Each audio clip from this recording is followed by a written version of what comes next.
So I'm Spike Sumner, and this is June the 8th, 2016. Perfect.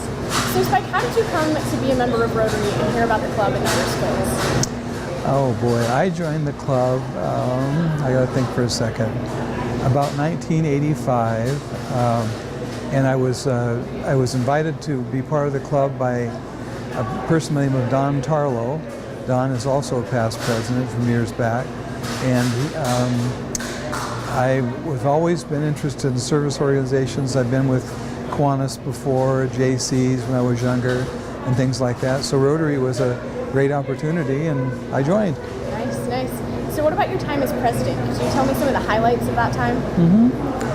A couple of things I remember. That goes back a ways. This is 1994 was the year I was president.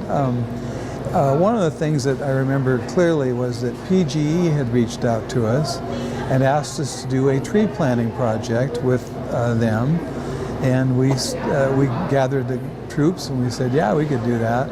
And it's actually down on 2nd Street, running from about a block down from Knapp's all the way down almost to River. So a lot of those trees along there were trees that we planted back in '94. Nice, nice. Anything else fun from your time as president or just in the club that you think is important? Well, I got a kick out of being at Rotary last Wednesday, and some of the history you shared regarding the pumpkin and the duck.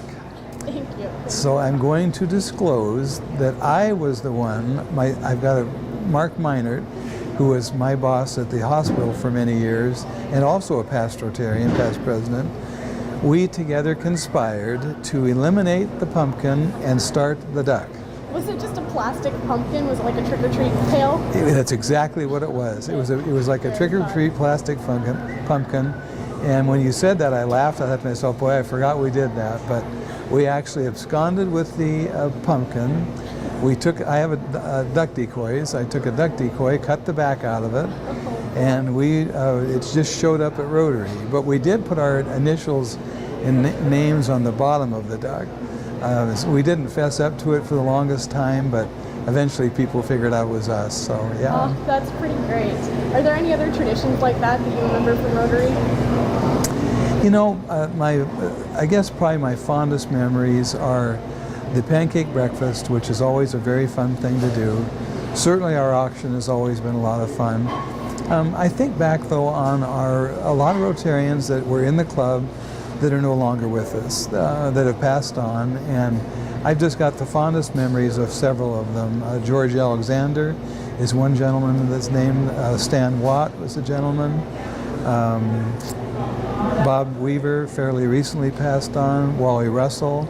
There's just a number of people that made a real big impact in Rotary and in the community that are no longer with us. And so I think very fondly of them and their histories, and I'm actually very proud to be part of the club and part of what has been accomplished over a good number of years. Would you say you have any advice for future Rotarians?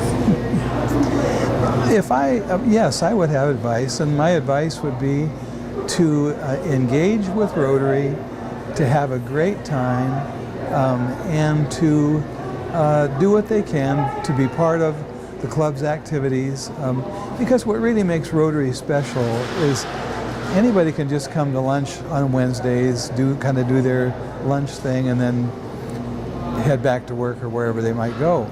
But where I think the real richness of Rotary comes in is participating in the different committees, in the different events that we do, community service events, the pancake breakfast, etc., and really have fun with those kinds of things. And that's where really I think it can make a difference for the individual that's Rotarian, as well as for the club and for the community.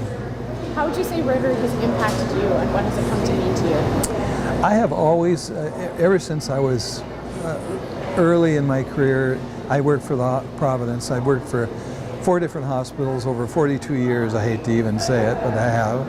And always on the finance side of the operation. And early on, I learned that community service and public service was really close to my heart. And starting out with the JCs way back when, I was a past president of that organization, and Kiwanis clubs I mentioned earlier, and now Rotary. I just love community service, and it is a great way to serve. So. I think that covers most of the questions I wanted to ask. So do you have anything that you would like to share about Rotary that you feel is important for people to know? I think that a lot of times for example, our Newburgh Rotary Foundation is kind of a hidden treasure. A lot of people don't know about it. And so I think whatever we can do to elevate the public awareness of Rotary and what we do, not just in the local community, but honestly around the world, I think that those are things that are very worthwhile endeavors, and that hopefully we as a club and we as an organization can let more people know about what we do, how we do it, and with service above self. So. Great. Well, thank you for your time. I think that covers it. Sure.